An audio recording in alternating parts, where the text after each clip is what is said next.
Let's open our Bible in the book of John, verse 16, verse 8. John 16, verse 8. Atin pong basahin ng sabay-sabay. And when He comes, Teka lang. Alam kong malamig, pero pwede naman tayong magkaisa kahit malamig. Alright? Minsan pa, John 16 verse 8, 1, 2, 3. And when He comes, He will make the work of His sins and of God's righteousness and of coming judgment. When He comes, sinong He? Sino yung He?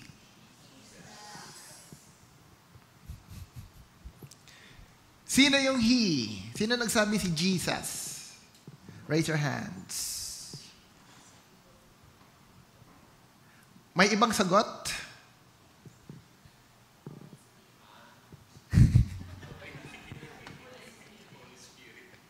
Who is speaking here? Jesus. Who is He? The Holy Spirit. People of God, as I been teaching you for the past messages, remember this, the most neglected, the most misunderstood person of the triune God is no other than the Holy Spirit. And I pray na sa panahon or oras na ito, as we are learning more about the Holy Spirit, lumalalim at nagkakaroon na tayo ng mas malalim na pangunawa, relasyon sa banal na Espiritu. I've taught you that the Holy Spirit is not an it. The Holy Spirit is not a fire. It's not a wind. The Holy Spirit is not an oil. He's not a dove. These are just symbols of Him. But the Holy Spirit is a person. He is alive. He has emotions. He feels. He builds relationship to you and to me. The Holy Spirit doesn't leave us nor forsake us. Wherever you go, whatever you are doing, the Holy Spirit is with you. He is with us. Amen. Kaya nga kahit sa iyong pag-iisa, the more conscious you are that God is with you, the more God that you have, the less you that you become. And the more God that you live, the lesser sins that you commit in life. Even in your darkest room, kahit ikaw ay mag-isa, kahit alam mong walang nakakakita sa iyo na kaibigan mo, walang nagbabantay sa iyo, but in your conscious mind, you believe that God and the Holy Spirit is with you, that will strengthen you not to be tempted, not to subject yourself in the authority and the power of sin. Amen? Kahit mag-isa ka, walang nakakakita sa iyo. Alam mo ang Diyos ay nasa sa iyo. You don't need to speak in tongues to believe that God is with you.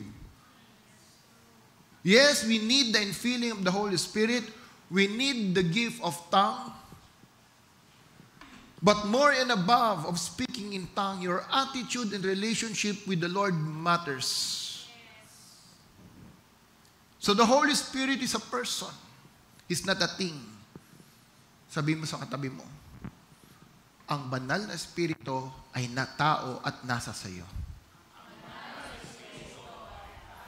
Tama ba yung Tagalog ko? Tao in person.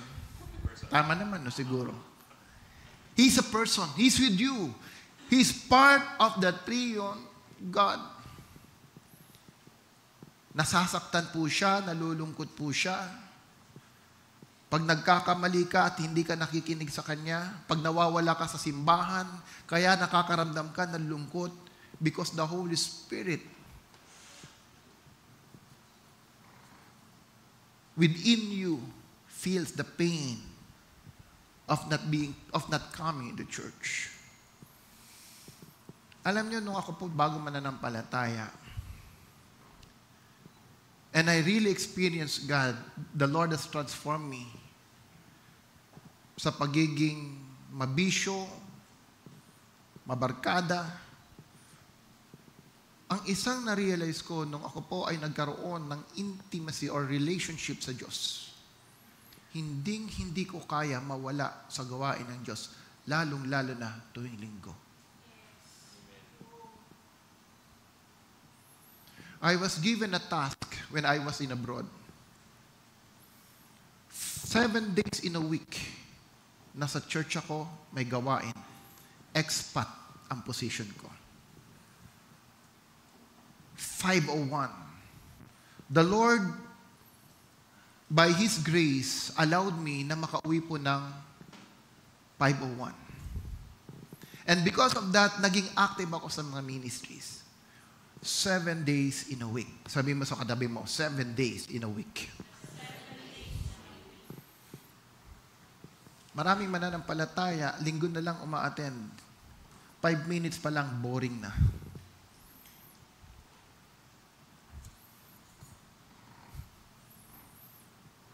Sana may bagyo, lumakas ka pa para hindi ako maka-attend ng linggo. Nag-aabang, lumakas ang ulan para magkaroon ng dahilan. Parang school lang yan. May bagyo. Lalapit yung mga bata. Dad, may cancellation na ba? May news na ba? Ay, pag nakita nilang no classes, ang saya-saya niyan. Hallelujah. Malakas ang ulan. May rason ako. I asked the Lord, when I was promoted and was given yung isang work na hindi inuwian ng kasama ko. And I deal with the Lord. Panginoon, kung itong trabaho will cost me my ministry, the ministry that you have entrusted me, terminate me. Remove me from this job. God knows my heart. With all humility and honesty, that was my prayer to the Lord. Kung ang trabaho nito, aalisin ako sa gawain mo, tanggalin mo na ako. Pauwiin mo na ako. And I saw the works of God, the hands of God working in my life. How He managed to settle every issues. Because God knows, if you desire in the Lord, He will give you the desire of your hearts. Sometimes you only desire for the blessing, but we fail to desire for the blesser. The Holy Spirit is a person. And when He is in you, remember this, He will baptize you into one body. He will baptize you to be united with Christ. That's why when we become a believer, God positioned us as a family in the house. Planted in the house, they shall flourish. You will find yourself not just a place, not just a church. You will find yourself being part of a bigger family, a bigger vision, a bigger purpose. And that is the working of the Holy Spirit in your life. And as a part of the family, what did we learn? The Holy Spirit will make you worldly and not worldly. He will make you love the Word of God. He will make you love and appreciate the messages of the house.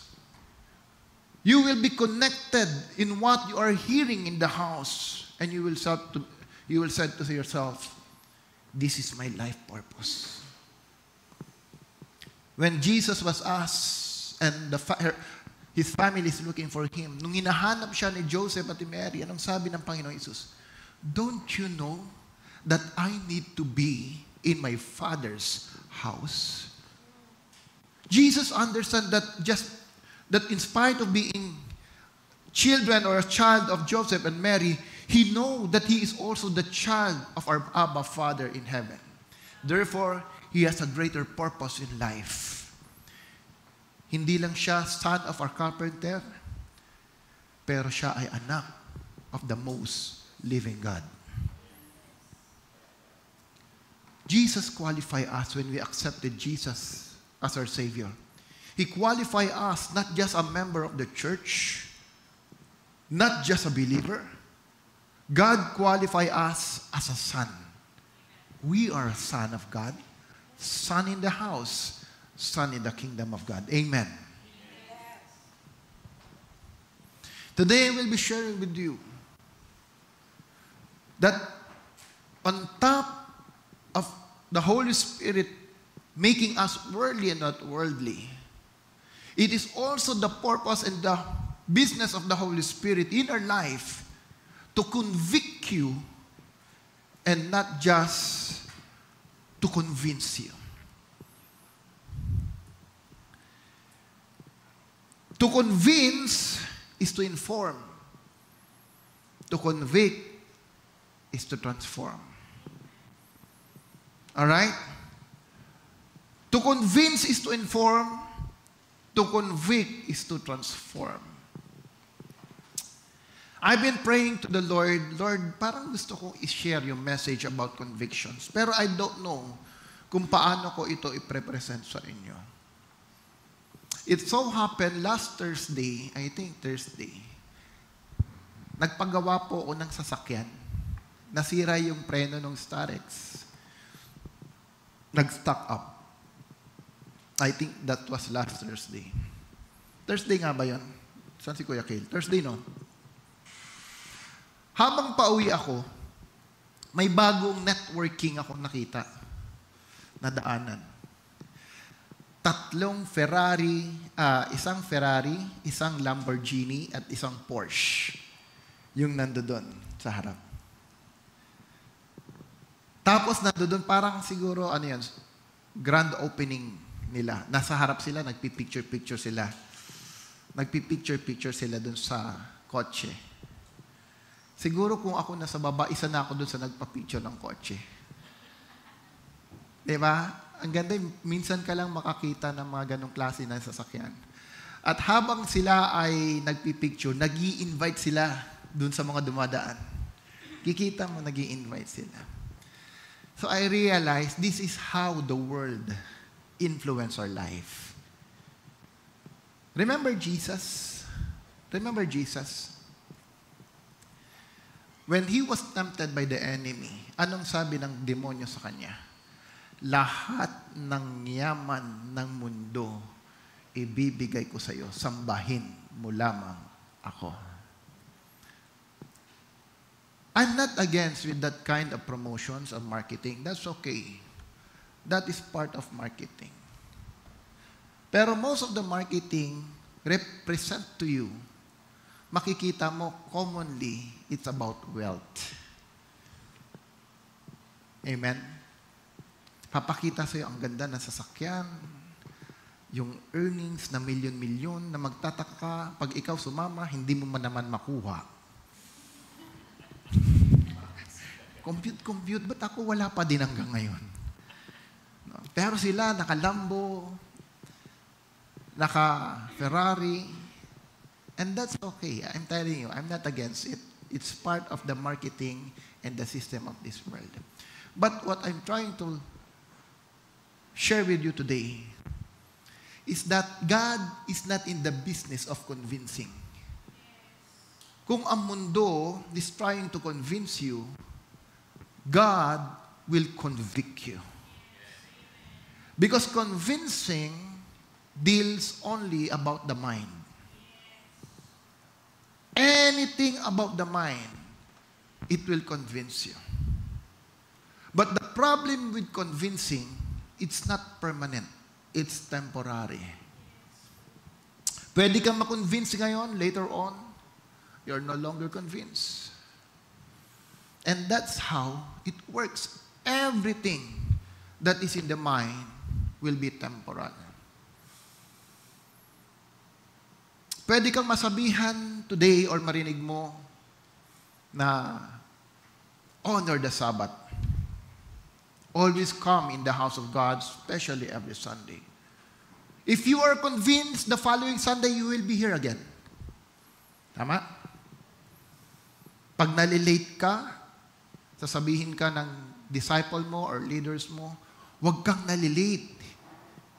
Kasi dapat sa Panginoon, lagi kang maaga. When you are convinced the following Sunday, pwedeng maaga ka na, hindi ka na late.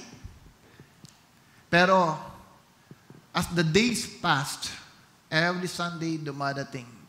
Because you are only convinced, you will realize the following Sundays, late ka na naman.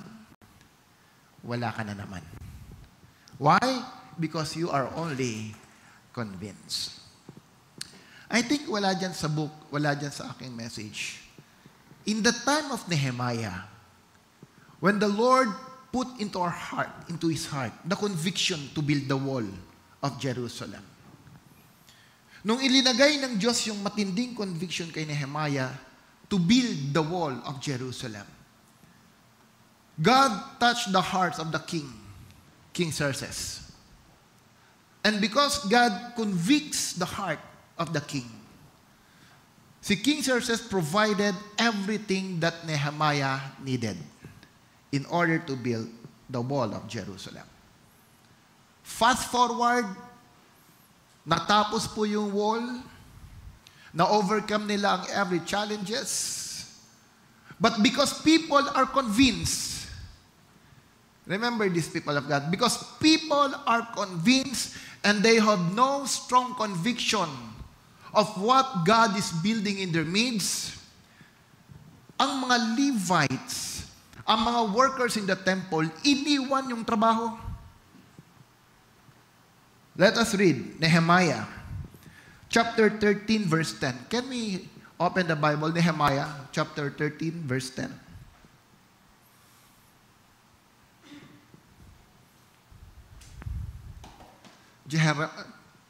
Nehemiah 13 verse 10. Can you open it?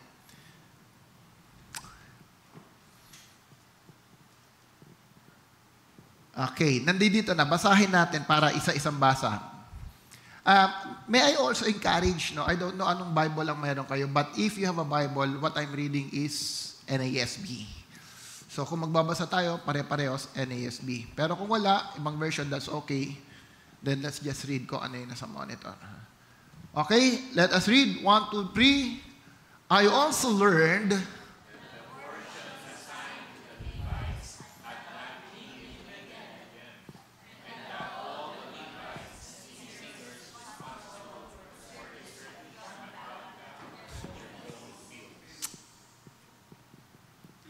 ako na muna magbabasa. Malamig talaga.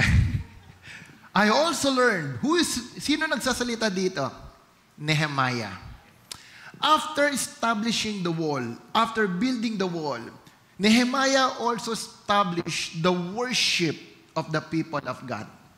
At ang sabi ni Nehemiah, after that, bumalik siya sa kanyang trabaho. Nagpaalam siya pansamantala. Iniwan niya muna ang mga taga-Juda doon sa Jerusalem.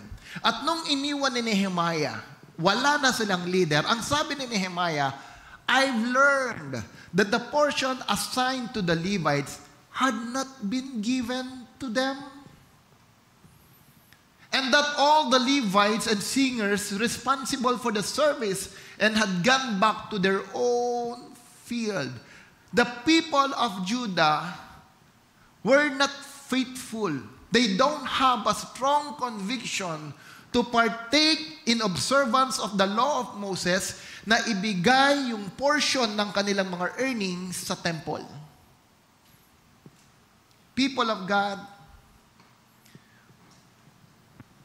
faithfulness demands fruitfulness.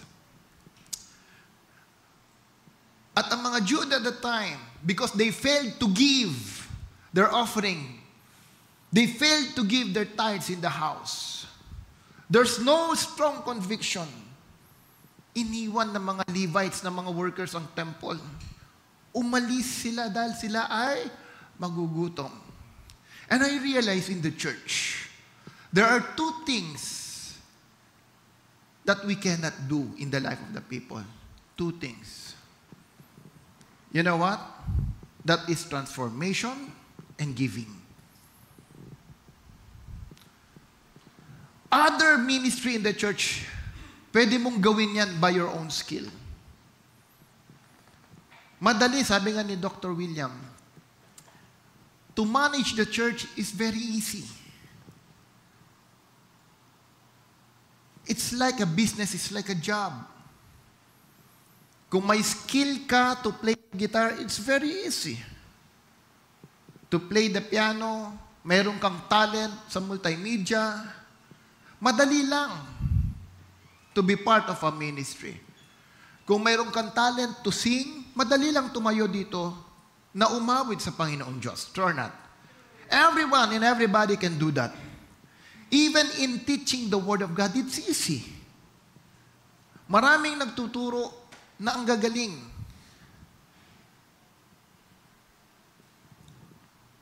Dr. William also reminded us, even the cults and the church of Satan is better than us. People there are more excited than us. True or not? But to minister and to transform the life of the people, only God can do that. People of the Lord, let us be reminded. You can be a worship leader in the house without even worshiping God.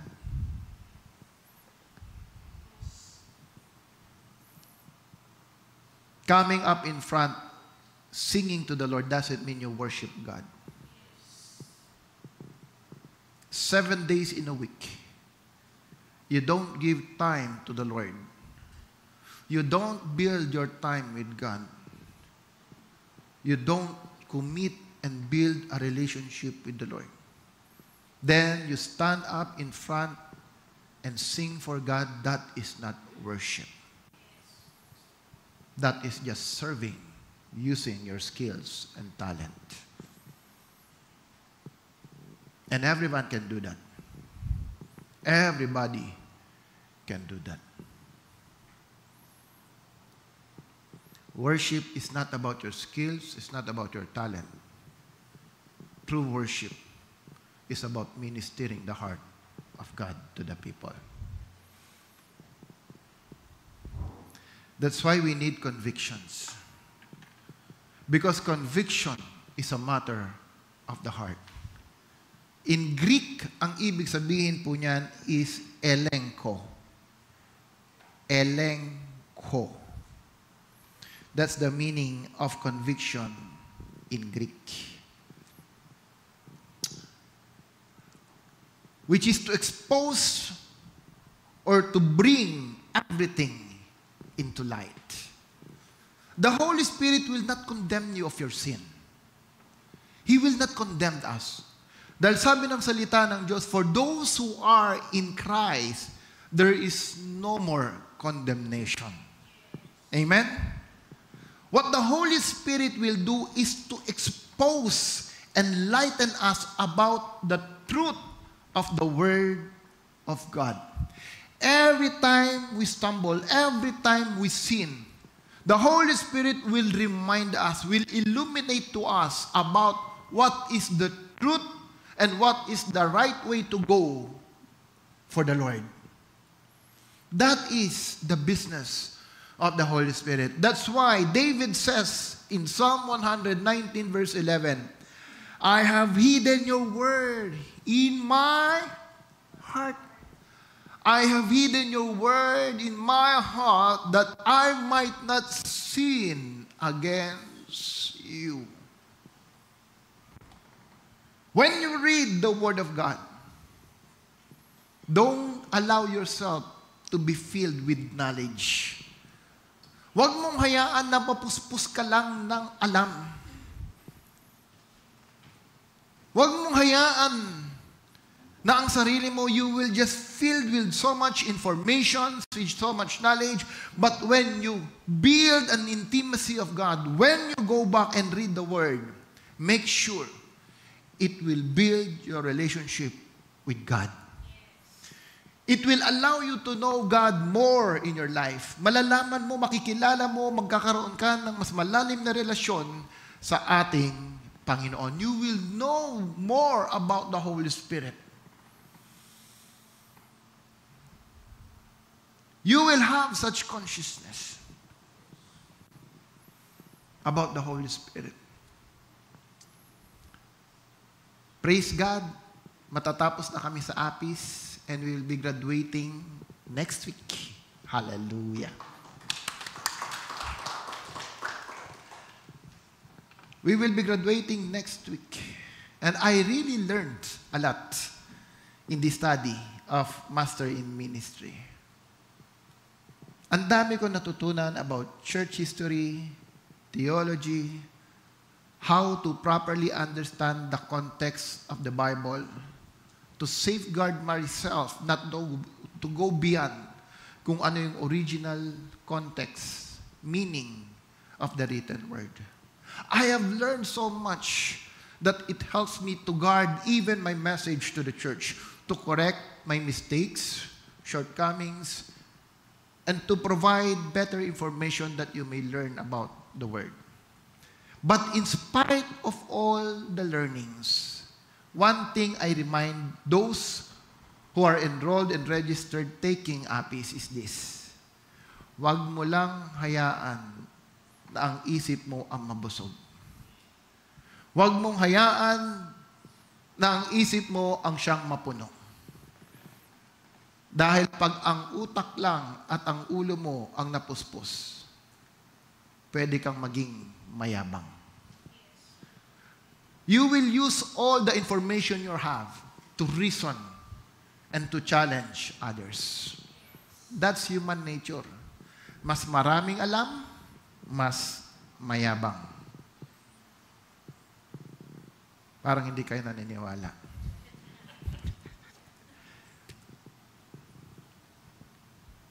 Kaya ang iba sa loob ng church, nagiging critics.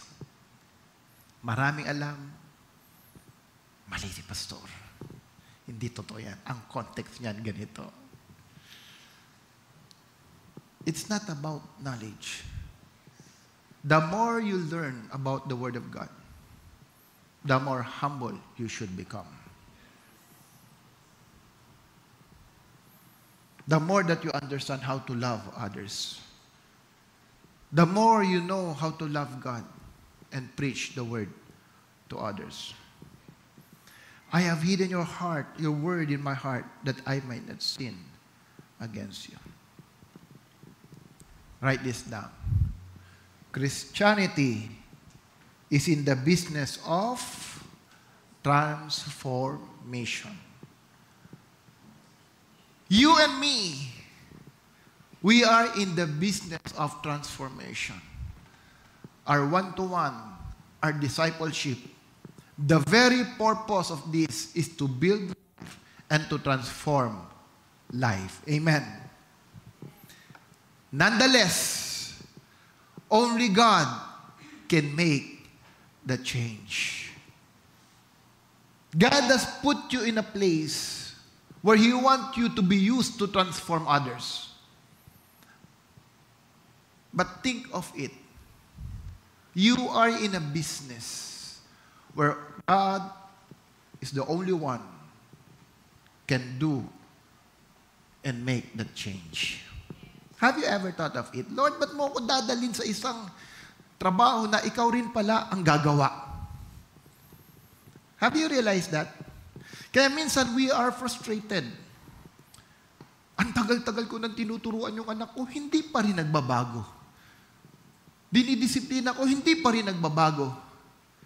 Yung mga dinidisciple ko, pambihira, nawawala, hindi ko nakikita. Pero tinuturuan ko naman, hindi pa rin nagbabago. I'm doing my best to preach the Word of God every Sunday, pero yung mga tao parang hindi pa rin nakikita yung purpose ng Diyos sa kanila. Wait, Well, I have a good news because that is not our job. To change love is not our job. It is the work of the Holy Spirit in the life of the people. That's why remember these people of God. Truth number 1. The power of ministry comes with our partnership with God. Not with our skills nor our talents. The power of ministry comes with our partnership with God, not with our skills nor our talent.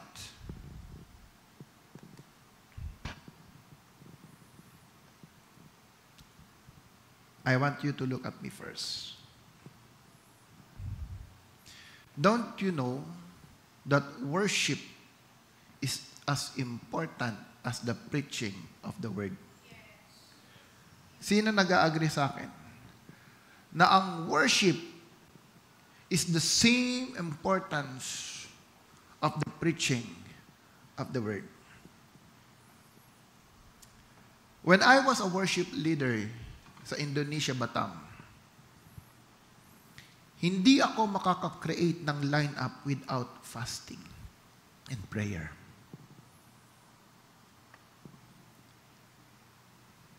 Minsan, kasi 1 week yung preparation ng worship. 1 week. Tatanungin ko si Pastor Edwin, mapalad nga minsan kayo, ang aga kong sinisend yung message, alam nyo may part 2 pa. Alam mo na kung anong lineup mo. At that time, tatanungin ako si Pastor Edwin, Pastor, ano yung message mo? Anong sagot? Ask the Lord.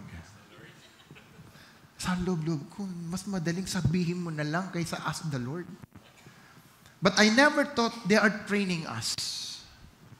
They are building something in our spirit that we will not depend on man, but we will depend on God. Bagong mananampalataya. Alam niyo, mahirap sa matagal ng mananampalataya.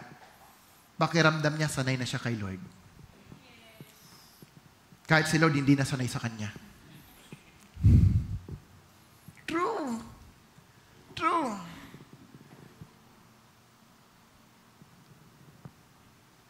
I will fast 5 days and pray.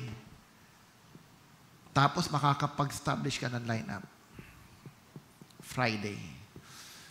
Tuwan-tuwa ako, may lineup na ako. Mayroon kaming mentoring at the time. Minsan, nagkakandak ng training si Pastor Edwin ng eschatology. Friday. Habang nakikinig ako, may bagong lineup na linalagay si Lord sa puso mo. And everything will just be changed. Everything will just be changed. And you know what? During those times, worship pa lang, people who are singing with us are being transformed. Sabi ng isang pastor na bisita, I thought I will no longer preach because God is already here. God is already here. Worship Him. Don't come in the church just to play. Make sure when you hold the guitar, when you hold the instrument, when you hold the multimedia, you come with the intimacy of relationship with the Lord.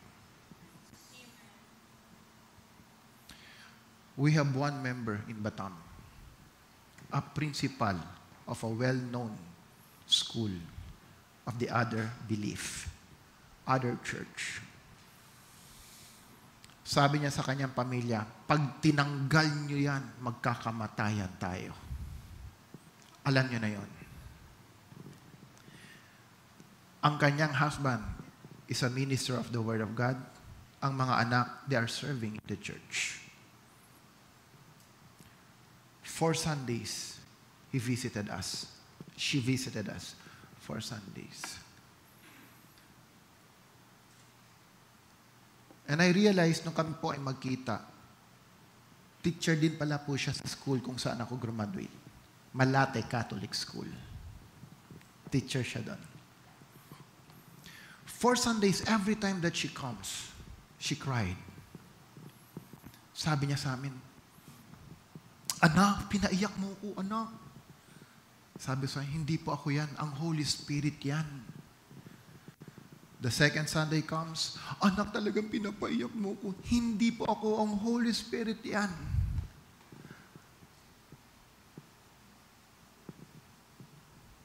When somebody approach you and tell you, you've changed my life, how do you respond? Thank you po. Hindi naman. Konti lang. Minsan nagtataka ako, mahirap bang sabihin na ang Holy Spirit nagbabago? Mahirap ba sabihin, hindi po si Jesus nagbago sa buhay ko eh. Parang ang hirap, nakakatakot sabihin sa barkada. Kahit kay Lord Jesus yan. Para bang, pag yan ang sinabi mo, hiyang-hiya ka, hindi kasi born again na ako eh. Mahirap ba sabihin sa kaibigan mo, because of Jesus in your life, because of the Holy Spirit, you are changed? Don't expect God to move if you don't know how to preach Him to others.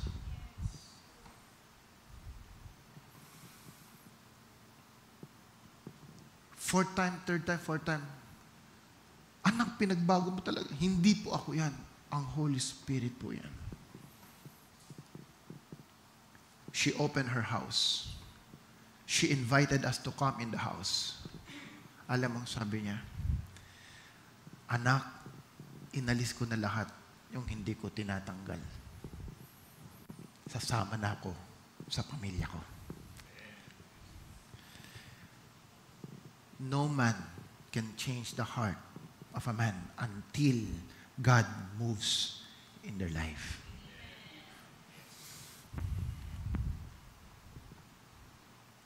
Amen? Pag ang Holy Spirit hindi nag-move sa'yo ngayon, aantukin ka. Maniwala ka. Because I don't want to convince you. I want the Holy Spirit to convict you. Inuunahan ko lang. Amen? That's why, very clear yung message ni Dr. William. May mga worship leader that they don't worship God. Sabi mo sa katabi mo, buti hindi dito yun. Nakaalis na. Joke lang. Kaya naman.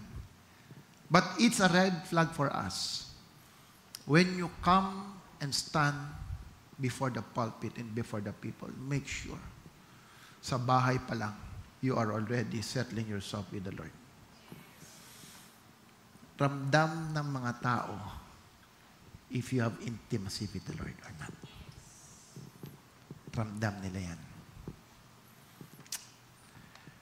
Number 2, the Holy Spirit convicts the world for salvation and the church for sanctification. When the Holy Spirit convicts, it will bring people to repentance and accept Jesus into their life.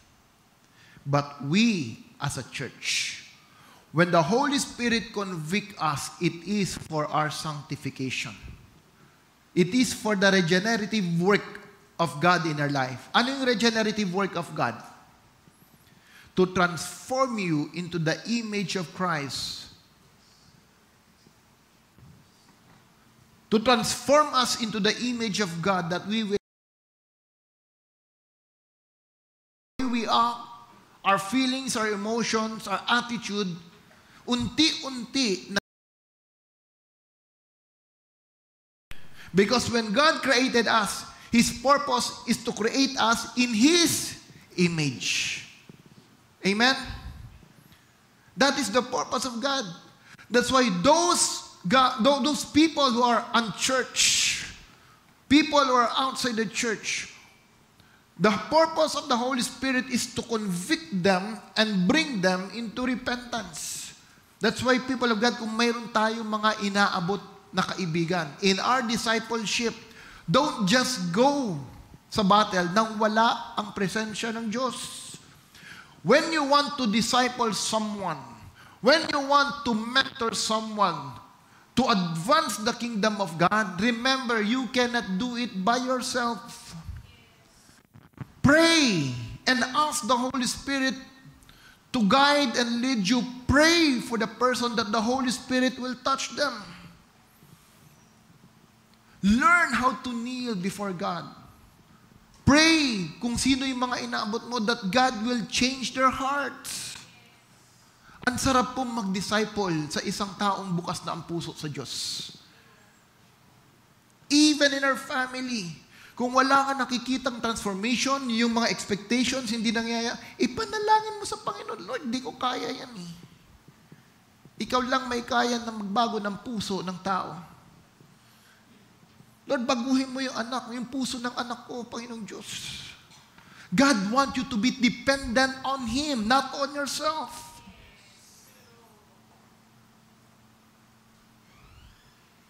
Alam ng Diyos magaling ka, alam ng Diyos na talentado ka, alam ng Diyos na may skill ka.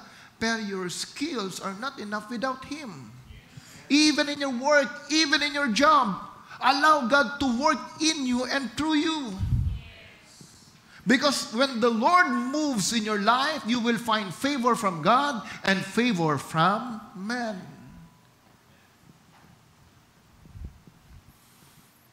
If you're struggling with a person, especially kung yan ay mahal mo sa buhay, you cannot change that person. Only God can change his life. Pray. Ask God. Hipuin mo ang kanyang buhay. This is why we pray. Not to ask God about our needs. Hindi yung pagnanalangin ka, puro na lang pangailangan ng kayong pinapanalangin. Lord, bigyan mo naman ako. Lord, promote mo naman ako. Lord. Sabi nga ni Pastor King, minsan maingat din tayo sa pagsabi ng Panginoon. Panginoon, Panginoon, Panginoon. Baka nasasabi na natin, Pahinginoon, Pahinginoon, Pahinginoon. God knows what you need even before you ask them. Alam ng Diyos ang pangangailangan mo bago ka palang manalangin. I love the verse where it says, God will give you all grace. Hallelujah. Is it in 2 Corinthians 8:9 or 9:8? God will give you all grace. Marami kasing grasya ang Diyos eh. For what? So that you will abound in everything. That having all the sufficiency in life, sabi ng Diyos, you will abound in doing good works.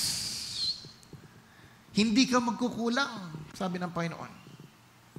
Kaya nga kung tayo ay mananampalataya, God knows how to provide for us. Hindi naman sobra, sabi nga ni Haring David, Lord, wag mo naman ako bigyan ng sobra na ikaw'y makakalimutan ko na. Wag mo man ako bigyan ng kulang na ako'y magkakasala. Amen? Sapat kung ang Diyos ay mag-provide sa ating buhay. Okay?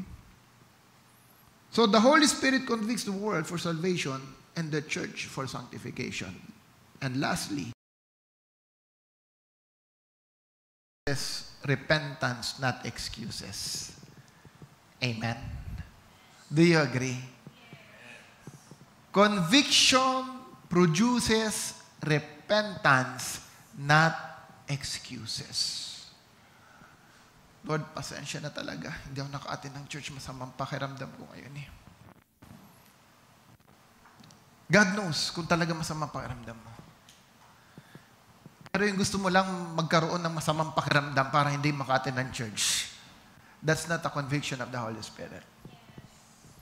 When the Holy Spirit convicts you, it produces a changed life. Hindi excuses. Kapatid, busy ka ba? Mag-discipleship tayo. Ay, naku, pastor, busy ako eh. Sandali lang, ha? Hindi ko kaya. Next time na lang. Ang iba, sin zone. Hindi mo alam kung marunong mag-response. Nakatingin lang. Alam niyo, na-experience niyo ba yun pag nag-message ka? May mga tao talagang nakatingin lang. Hindi man lang nagre-respond. Ang tawag dyan, mga sin zone. Sabihin mo, sa tanong mo kata, sin zone ka ba? Subukan mo sa trabaho mag-sin zone ka. Hindi tatagal 1 linggo. See you soon ka na. No? Pero may mga mananampalataya, talaga namang hindi mo maintindihan. Kailangan pa bang pag-aralan yan? Di ba? Simpleng click mo lang naman. Kahit ganun na lang, okay na. O kaya ganun, no? Pero mayroong iba talaga eh. Minsan ang patay, mas mararamdaman mo pa. Tama, mali. Kailan kaya sasagot to? Wala pa rin sagot. Nakakatatlong araw na, wala pa rin sagot. There's no conviction in their hearts. They are only convinced in what they are doing in the church. But they have no convictions. Because convictions produce a transformed life. Alam nyo, one of the things that I've learned, honoring my mentors. One of the things that I pray and ask God to really guide me. Pag mayroong message ang nagme-mentor sa akin, I make sure to it, sasagot ako. I make sure to it na mayroon akong response. Hindi enough sa akin yung emoji lang na pa-beautiful eyes. Because it reflects my character. It reflects who I am. Ano yung 2 commandments sa Bible na sabi ni Jesus? What is the number 1? Love God with all your hearts. Love God with all your hearts. Ano yung pangalawa? Love your neighbor as you love yourself. Anong ibig sabihin ng Panginoon? Ang pag-ibig mo sa kapwa, proportion lang yan sa relasyon mo sa Diyos. Kung gaano mo kamahal ang Diyos, ganun din ang klase ng pag-ibig na pinapakita mo sa iyong kapwa. How you honor people around you reflects how you honor God in your life. That's why we need the Holy Spirit. Lord, teach us. Even in our shortcomings, even in our mistakes, even in our sins, ask the Holy Spirit, transform us. Hindi mo kaya mag-isa yan. Hindi natin kaya mag-isa to change our life. We need God. David, when he committed sin with Bathsheba, he prayed to the Lord, have mercy on me. Because of your unfailing love,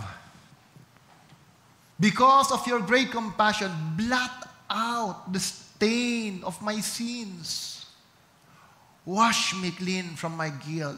Purify me from my sin, for I recognize my rebellion. It haunts me day and night. That's why David was called a man after God's own heart. In spite being anointed, chosen by God, kahit sinabi ng Panginoon, ito yung klase ng tao na ang puso ay katulad ko, but yet David is humble enough, I am a rebellion, Lord.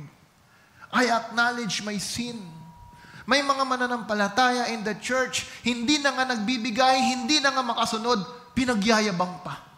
Hindi naman totoo na pag ikaw'y nagbigay, magpapala ka. Hindi totoo yan. Wala na sa Bible yung 10 tithes na yan. Wala na. Okay na wag kang sumunod, pero don't encourage others to do it. Because giving is a matter of the heart. Your 10% is not enough when it comes to the Lord. Yes, it's not no longer under the law, but the gratitude of the heart on what Jesus has done for us. Kung gaano mo naramdaman ang pag-ibig ng Diyos sa iyo, I do believe that is also proportion on how much you want to give to the Lord. Sometimes, masyado ka natatali sa 10%, binubulungan ka ng Diyos, dagdagan mo naman. Sabi nga ni PC, I don't believe in tithes. Pero kung pinagpala ka ng Diyos, ang 10% is not enough. When God bless you, do not limit God with your 10%. Jesus is watching everyone giving their offering. Nakikinig at nanonood ang Panginoon Jesus. Anong sabi niya? Pinagpala itong widow na to. Bakit? Ang iba nagbigay out of their surplus. Yung widow, she gave everything to the Lord. God doesn't need your 10%. God doesn't need your money. God doesn't need us to build His house. He can build His house without us. Don't ever think that when you give, you are blessing the house of God. No. You give because you are already blessed. You give because you love God. You give because you experience how the Lord changed your life. This is why we give. Amen. Let's all stand. Where God's heavenly treasure abides, His conviction works the strongest. Where God's heavenly treasure abides, His conviction works the strongest. Alam mo, I've been listening dun sa training natin kay Dr. William. And it really hurts me sometimes to realize we prayed so much for a blessing. We prayed for the treasures of heaven. We want God to open heaven to us. Sabi ni Dr. Von, may mga nananalangin, Lord, bigyan mo ako ng anak. Bless us with a child. Pero nung nanalangin at binigyan ng Diyos ng anak, sabi niya, hindi na sila naka-attend ng church. Kasi walang magbabantay sa anak. And I tried to check myself. And I realized, oo nga, no? Nung kami po nasa abroad, si Kale is just, wala pang 1-year-old, no? Ilang months ba siya nung pumunta na abroad? 4 months. But because of our love to the Lord, hindi namin namimiss ang Bible study. Hindi namin inisip, uy, gabi na, baka anong tawag mo doon? Mahamugan. We never think of it. Lagi kami nasa gawain ng Panginoon. Alam niyo ba, nagbaback up singing kami. Si Kale nandiyan lang sa tabi sa stroller. Kami nandoon. Hinaya na. At nung si David ay pinanganak, bago po siya ipanganak, and correct me, no? 8 months old, mayroon po kaming foundation, Good Shepherd Foundation, na ang aming sinusuportahan po mga churches ng Infanta Quezon. So, may mga nagbibigay sa amin ng mga damit, pagkain, at dinadala namin doon. At ang sasakyan po namin, kotse lang. Kotse, yung Altis, at saka yung isang Honda, na provided ng company niya before. Sa dami ng aming dadalhin, Hindi magkasya sa isang sasakyan. Si Ate Ken po, tignan mo, natatawa. Si Ate Ken ay 8-month-old. Tama ba? 8. Alam ko kasi manganganak ka na nun eh. Remember this, kung ikaw, sasabihin mo, baka naman manganak yan during the travel. Alam mo kung sino nagda-drive ng sasakyan? Siya. 8 months.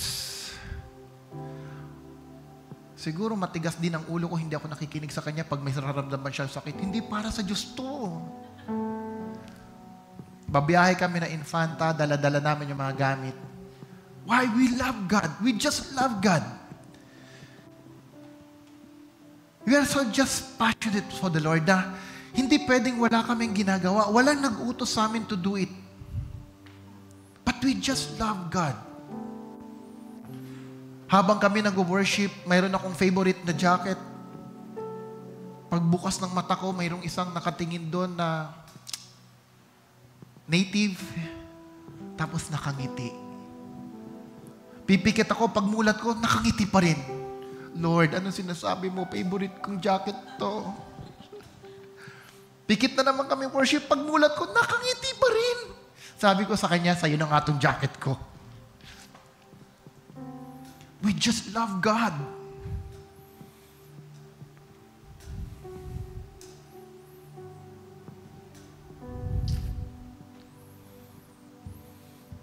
Eight months. Nung ipinanganak si David, wala pa siyang 1-year-old.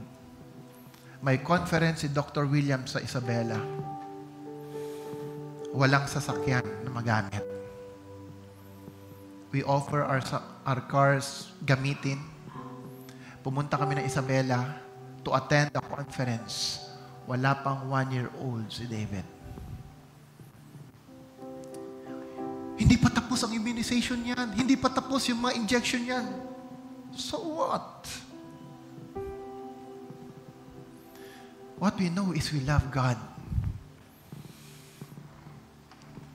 Habang nag-worship, hindi pala nag-worship. Karga-karga ni nanay si David. Lumabas si Dr. William. Hindi niya alam na anak namin. Linapitan si nanay. And he prayed for David. Alam mo, sabi niya, this child has a strong spirit. This child has a strong spirit.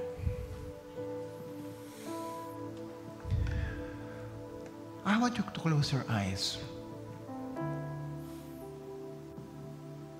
This time, allow the Holy Spirit to search your heart. Pray to Him. Not just to inform you, but to convict you. Allow the Holy Spirit to transform you.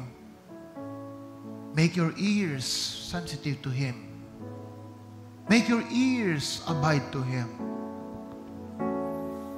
Partner with God in ministry. I know we have ambitions. We have our goals. But in the book of God, all of this has already been settled. Just partner with Him.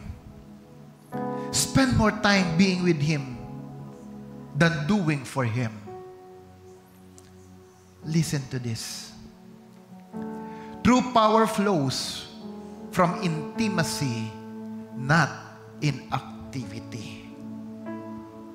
True power flows with your intimacy with God, not your activity with Him.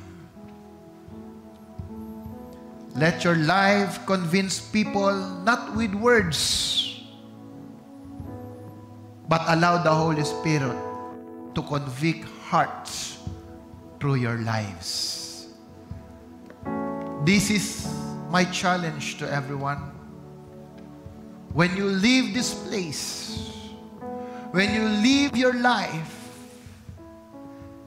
allow the Holy Spirit to move inside you and through you.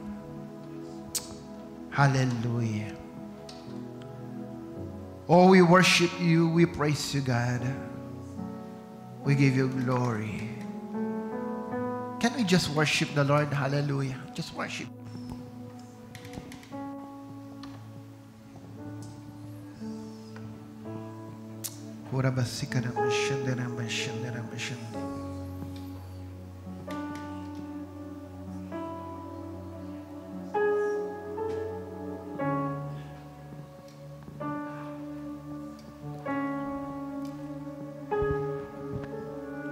I just want to speak the name of Jesus over every heart and every mind. 'Cause I know there is peace within you. Yes, oh God. I speak Jesus. I just want to speak the name of Jesus. I just want to speak the name of Jesus till every dark addiction starts to break, declaring there is hope and there is freedom. I speak Jesus.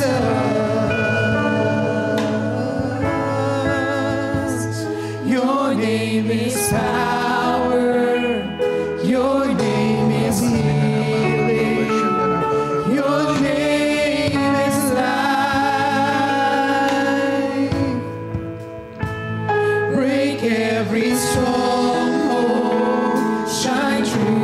Shadows burn like a fire. Oh, I just want to speak the name of Jesus over fear and all anxiety. To every soul, that captive by depression.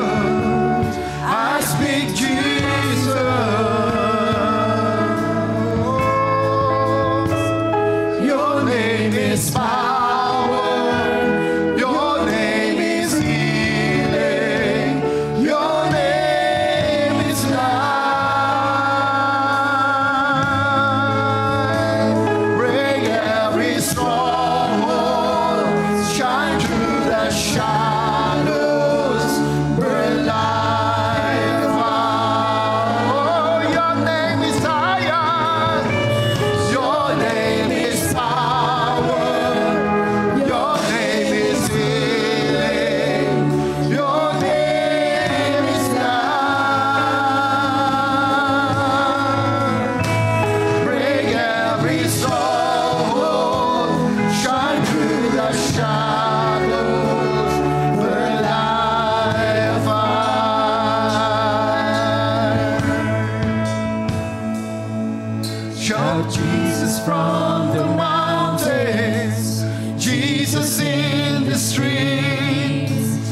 praise you, we worship you. Oh, we acknowledge, oh Panginoon, that apart from you, we are nothing. Lord, we pray for our families, oh God. We pray for our friends, oh Lord. We pray for discipleship, oh Panginoong Diyos. Lord, we acknowledge, Panginoon, that only you can change the heart of a people, oh God. Lord, kaya kami ngayon, we would like to partner with you, my God. Holy Spirit, oh Lord, search our heart. Transform us, O God. Convict us, not just to inform us, O Lord. At gamitin mo ang aming mga buhay, Panginoon, that through us, O Lord, you will be able to convict the heart of others. Maraming bagay, Panginoon, tulad ng panalangin ni David. We are rebellious. We have shortcomings. Maraming bagay, Lord, kami nagkakamali. We failed to honor you. We failed to honor your house. Pero in spite of all of this, Lord, batid namin na ikaw ay Diyos na mahabagin. Ikaw ay Diyos na mapagpatawad. Kahit kailan, Panginoon, O God, sa kabila ng aming mga kasalanan, nandiyan ka, hinihintay niyo kami.